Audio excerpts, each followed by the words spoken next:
Seja bem-vindo ao podcast Conexões de Esperança. Este áudio é reprodução de leituras e reflexões diárias matinais de textos de Ellen White, feitas pelo pastor Carlos Alvarenga por videoconferência, através do aplicativo Zoom e transmitidas ao vivo pelo canal Conexões de Esperança no YouTube. Nosso desejo é que sua experiência com Deus seja enriquecida com o que você vai ouvir a seguir. Hoje, as nossas considerações estão baseadas no livro Atos dos Apóstolos, a partir da página 316. Eu leio assim: Muitos meses se passaram depois da chegada de Paulo a Roma, antes que os judeus de Jerusalém aparecessem pessoalmente para apresentar suas acusações contra o prisioneiro. Lísias, Félix, Festo e Agripa tinham todos declarado acreditar na sua inocência. Na providência de Deus, essa demora resultou no avanço do Evangelho. Foi-lhe permitido morar em uma casa cômoda, onde podia encontrar-se livremente com seus amigos e também apresentar diariamente a verdade aos que o iam ouvir. Assim, durante 2 anos continuou as suas atividades, pregando o reino de Deus e ensinando com toda a liberdade as coisas pertencentes ao Senhor Jesus Cristo, sem impedimento algum. Durante esse tempo, Paulo não se esqueceu das igrejas que havia estabelecido em muitas terras. O apóstolo procurou tanto quanto possível satisfazer-lhe as necessidades por meio de cartas, de admoestação e instrução prática. E de Roma, enviou obreiros consagrados para trabalharem não somente por essas igrejas, mas em campos que ele próprio não tinha visitado. Desse modo, enquanto estivesse aparentemente separado do trabalho ativo, Paulo exercia uma influência maior e mais duradoura do que se estivesse livre para viajar entre as igrejas como nos anos anteriores. Entre os assistentes de Paulo em Roma, havia muitos de seus anteriores companheiros e colaboradores.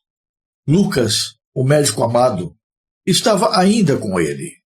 Timóteo também ministrava para o seu conforto.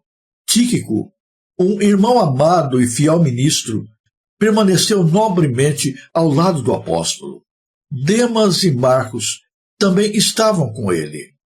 Aristarco e Epáfras eram seus companheiros de prisão. Desde os primeiros anos, a experiência cristã de Marcos tinha se aprofundado. Marcos se dispusera a seguir o Mestre no caminho do sacrifício. Demas, firme por algum tempo, abandonou mais tarde a causa de Cristo. Por ganho mundano, trocou Demas toda alta e nobre consideração. Entre os que deram o coração a Deus, por intermédio do trabalho de Paulo em Roma, estava Onésimo, escravo pagão que havia lesado a seu senhor e havia escapado para Roma. Paulo procurou aliviar a pobreza e angústia do desventurado fugitivo. Onésimo ouviu as palavras da vida, confessou seus pecados e foi convertido à fé em Cristo. Onésimo tornou-se caro a Paulo por sua piedade e sinceridade, e seu zelo em promover a obra do Evangelho. Paulo viu nele traços de caráter que poderiam torná-lo um útil auxiliar no trabalho missionário, e aconselhou a retornar sem demora a Filemão, suplicar-lhe perdão e fazer planos para o futuro. Estando pronto para enviar Tito com cartas para várias igrejas da Ásia Menor, enviou com ele Onésimo. Paulo tornou Onésimo portador de uma carta a Filemão, na qual o apóstolo pleiteava a causa do servo arrependido e manifestava o desejo de retê-lo para seu serviço no futuro. O apóstolo recordava a Filemão que cada bom propósito e bom traço de caráter que ele possuía devia-o à graça de Cristo. Somente esta o tornava diferente dos perversos e pecadores. A mesma graça pode transformar o mais vil criminoso num filho de Deus. Paulo podia ter imposto a Filemon o seu dever como cristão, mas escolheu antes a linguagem da súplica. Peço-te por meu filho Onésimo, o qual noutro tempo te foi inútil, mas agora a ti e a mim muito útil. O apóstolo pedia a Filemon que, em vista da conversão de Onésimo, recebesse o arrependido escravo como a seu próprio filho. O apóstolo bem conhecia a severidade que os senhores usavam para com seus escravos. A conversão de Onésimo o tornara um irmão na fé. Paulo se propôs voluntariamente a assumir o débito de Onésimo para que ao criminoso fosse poupado o sofrimento da punição e pudesse ele de novo se regozijar nos privilégios que tinha rejeitado. Quão apropriadamente isso ilustra o amor de Cristo pelo pecador arrependido. O servo que defraudara o seu senhor não tinha com que fazer a restituição. Então, num apelo fervoroso e terno, suplicou a Filemon que, assim como ele havia feito por sua liberalidade vivificando os santos, também vivificaria o espírito do apóstolo, concedendo-lhe esta causa de regozijo. A carta de Paulo a Filemon mostra a influência do Evangelho nas relações entre senhores e servos. A escravidão era a instituição estabelecida em todo o Império Romano, e tanto senhores como escravos eram encontrados na maioria das igrejas pelas quais Paulo trabalhou. Não era obra do apóstolo subverter arbitrária ou subitamente a ordem estabelecida da sociedade. Tentar isso seria impedir o sucesso do Evangelho, mas ele ensinava os princípios que atingiam o próprio fundamento da escravatura, os quais, se postos em execução, minariam seguramente todo o sistema. Quando convertido, o escravo tornava-se membro do corpo de Cristo, e como tal devia ser amado e tratado como irmão, co-herdeiro, como seu Senhor, das bênçãos de Deus e dos privilégios do Evangelho. Por outro lado, os servos deviam cumprir os seus deveres, como servos de Cristo, fazendo de coração a vontade de Deus.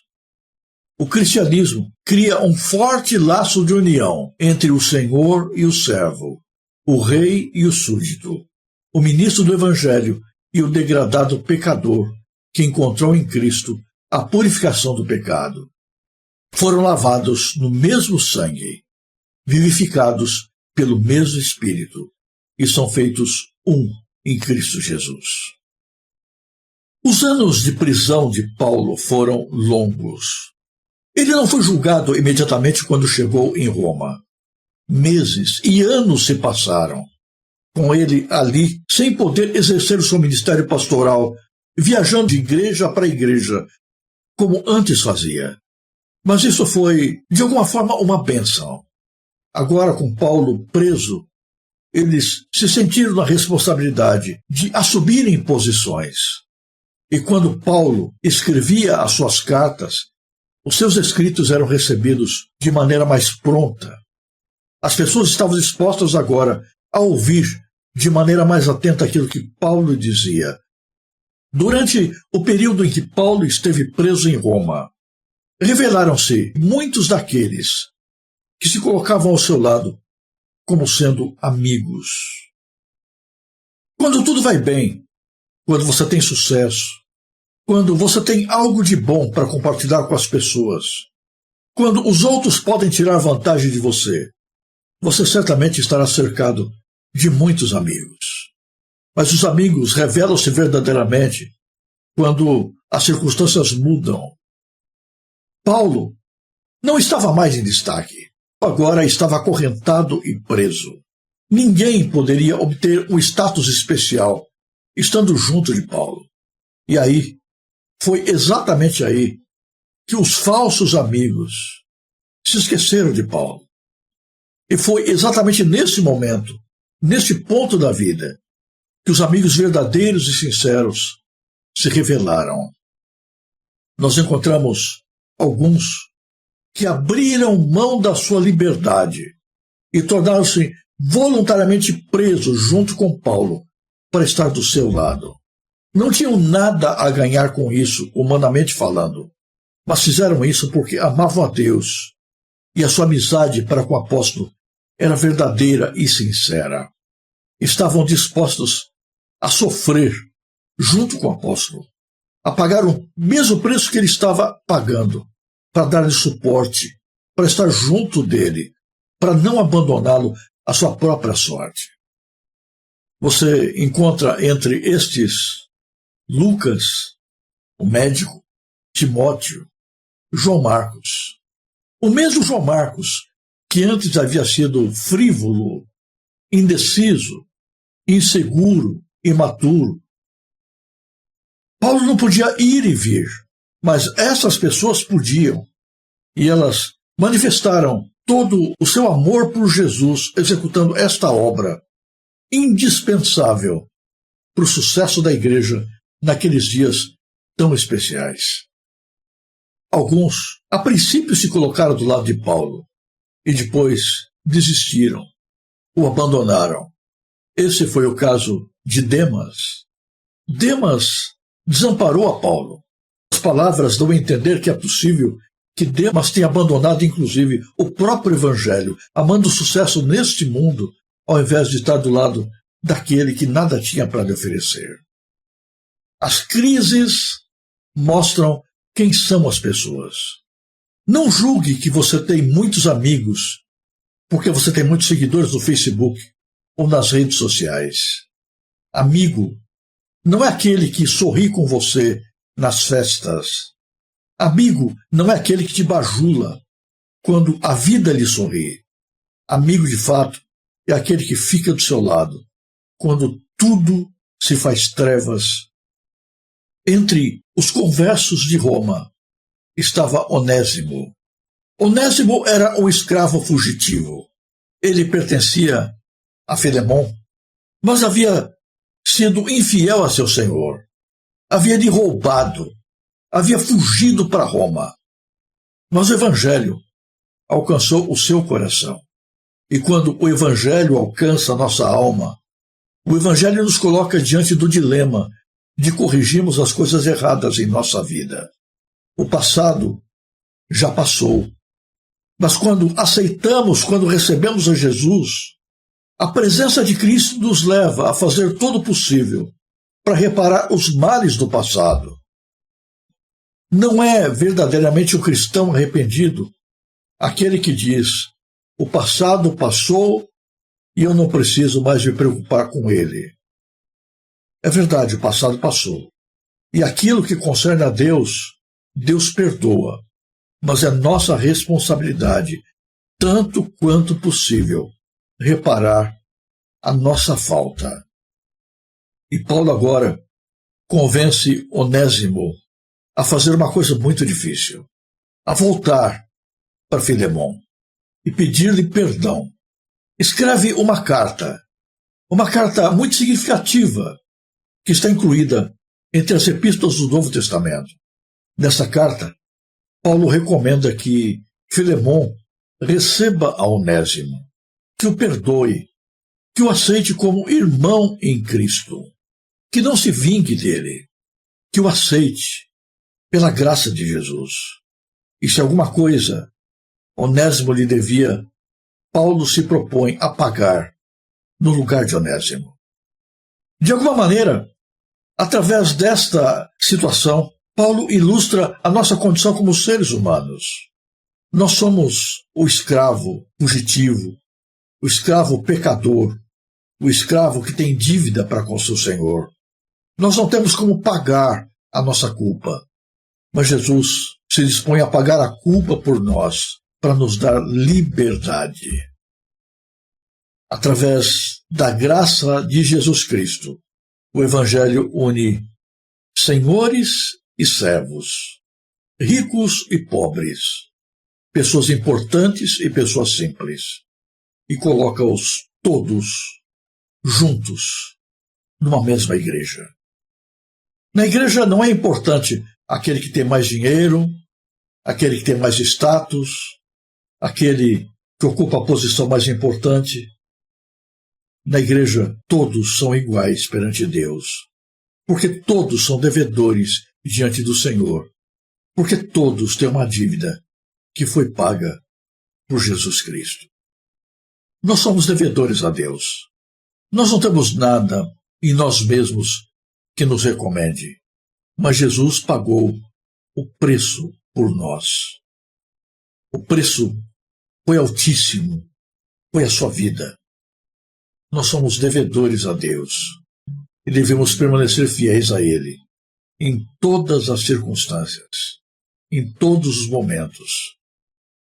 Porque fomos amados por Deus e aceitos pela graça de Jesus, nós também devemos amar e aceitar a todas as pessoas que estão ao nosso redor.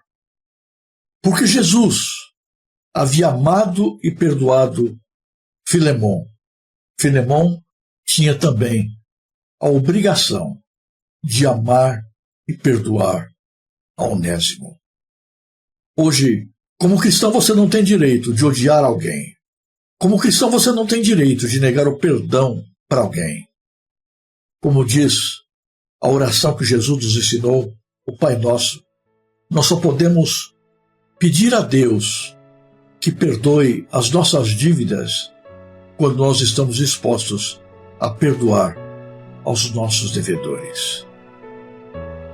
A graça deve ser a característica principal que marque a vida dos servos de Jesus Cristo. Assim como Deus nos trata com amor e graça, nós devemos tratar também com bondade, graça e consideração as pessoas que estão ao nosso redor, mesmo aquelas que erram conosco. Que Deus nos abençoe e nos ajude a sermos assim, parecidos com Jesus Cristo.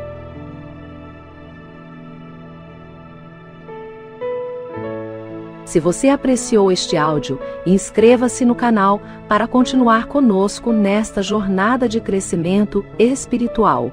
E se puder, não se esqueça de compartilhar com outras pessoas.